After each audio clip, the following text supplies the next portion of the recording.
What's going on, everybody?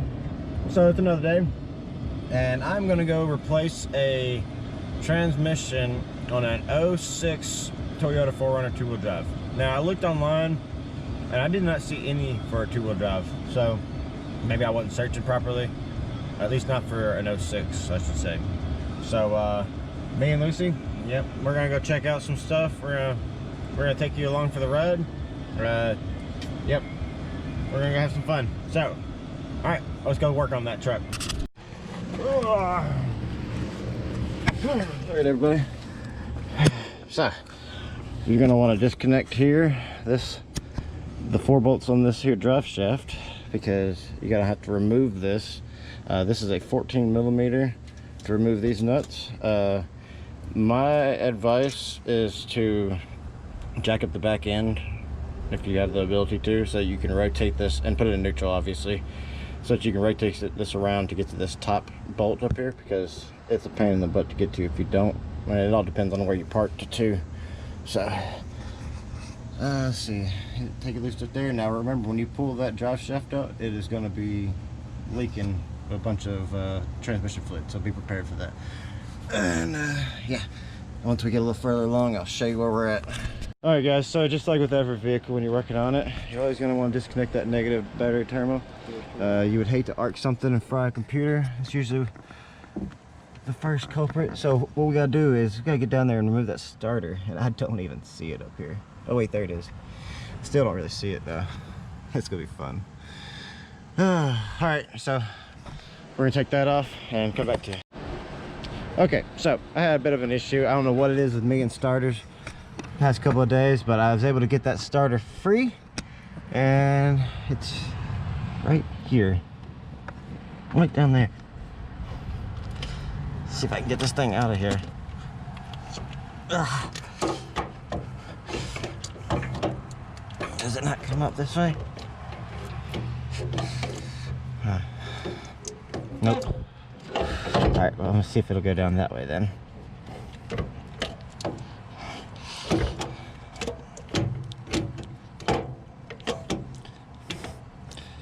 It doesn't look like it. Let's see though. Take you down there and show you everything that you got to disconnect to do this. Showed you the drive shaft. So, all right, so there's some brackets. Pat, you didn't even tell me you were here. I figured you saw Lucy come running in. She's quiet. So you got to remove bolts from this right here, which is what holds up the exhaust. What? Oh, I was talking to the camera. And then there's some also on this side as well. And then obviously you have all these connections that you got to disconnect, and then there's this one right here, which, yeah, pull that down and then pull up or whatever. Let's see. Not sure, but yeah, gotta get that out, and then gotta take out these bolts, and then we're gonna drop this whole entire cross member here. And luckily I have this strong young man here to help me out, because this freaking transmission is heavy. Just to let y'all know, if you were wondering how heavy it is, just know it's heavy. That's all you need to know. So yeah, we're gonna continue to get this out, see if I can't get this starter out of here.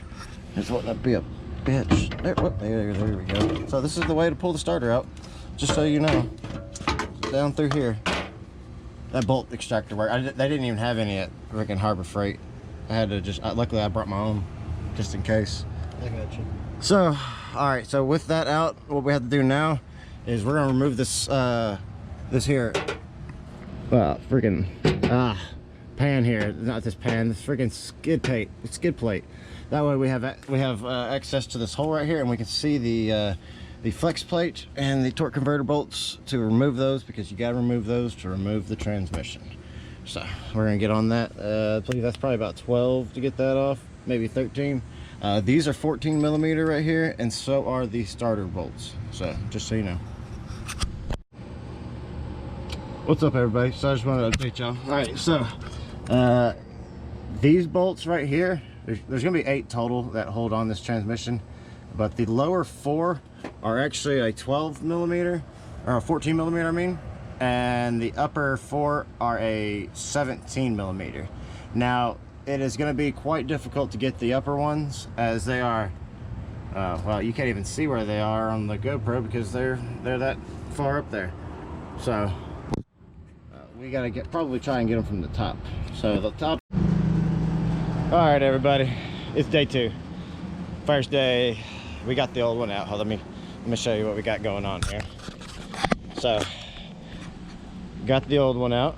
So he was missing 3rd, 4th, and reverse. He had 1st and 2nd, and it was more than likely that there was some burnt up clutches inside, or burnt up you know, whatever, bands. So we went ahead and got that, like I showed you, we had that new one. Went ahead and we got it up underneath there. We were trying to actually bolt it to the engine, and it wasn't going very well. So yeah, we decided to take a breather and come back at it today. And so that's what we're gonna do. We're gonna start at it today, and hopefully it shouldn't take very long. Hey, beautiful. Hey, that's my nephew. So. All right, so as I was talking about, we ended up having to remove this exhaust pipe as well, because when we were going to lower it down, it was just the transmission was going to hit it, and so we went ahead and dropped that. It was only 4 bolts to remove that, so no cutting was needed. And like we said, we removed this cross member. When we were putting it back in, I put a bolt in right here, and we kind of like jacked up the transmission, and then I used a jack to lift up over there and get that in place, and then we went ahead and bolted that in. And yeah, now what we're having issues right here is being able to get this together. So what I'm thinking I can do is twist this and actually get it lined up with this bolt right here, and then at least get that bolt in. So yeah, that's what we're gonna try. Hold on, guys, I gotta get that clean. There you go. All right. Nope, still not there, guys. Hold on 1 second.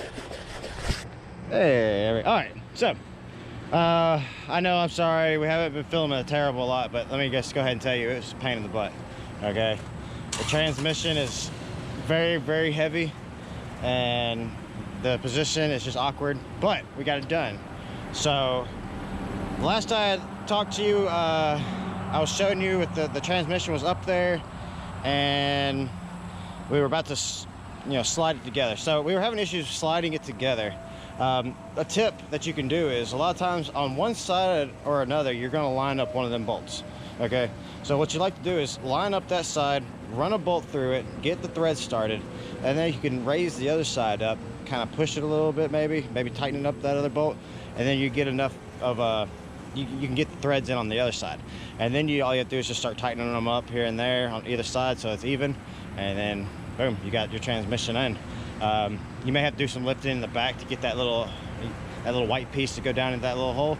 You'll know what I'm talking about if you're working on this. So and then what you're going to want to do is, after you've got it bolted in, you know, this is the reverse. You don't need me to show you what to put back in, because it's the exact same stuff you took off. Once you get done, everything's bolted back together. What you're going to have to do is you're going to have to make sure it's full of fluid. Now with this, let me go down here and show you what you're going to do. All right, so right here is the check plug. All right, you're going to want to remove that. That's 5 millimeter. All right, so remove that, and then over here, right there, this one right here, that is a 24 millimeter. Remove that. That is your refill plug. So you're going to remove that, start pumping it in there. You'll pump it in until you start seeing it come out of that hole. Once you see it come out of that hole, go ahead, hot water. Go ahead and put the plug back in, both plugs, and then run it through all your gears, okay? Now, you're gonna wanna do that multiple times, because after the first time, you may think that you're good, but you're gonna go to put it into drive, reverse, whatever, and it's not gonna move because you don't have enough fluid in there. It probably filled the transfer case, and now you don't have enough for line pressure. So it might take you 3 or 4 times to get it done. It took us 4 times, I think. And we went through both of those right there. Or well, half of one and then a full one of the other one. So it took a lot. It takes a lot. So, but he's going to show you that this is indeed working now. So as you can see, it is moving forward. And it is reversing. Now we are also going to take it on a little test drive here in just a second to fully show you that it is indeed working. We just got to clean up our messes a little bit, and I'll show you that here too. All right guys, so we made it here to the gas station. Went through all the gears. I'm about to show you all that too here in just a second, but I just want to give y'all an update. It is here at the gas station. That means it is fixed. Yeah. So if you are having issues where you do not have 3rd, 4th gear, you are, you know, not able to get up to past 35, or you're just, you know, something's not right in the transmission, well, this could help you out. I'm sure there's some more in-depth stuff that you could do to rebuild the transmission, replacing clutches, bands and whatnot, but this is the more cost-effective way. It was $200 for the transmission, and then it just cost our time. So but yeah, we'll show you it driving here very, very shortly.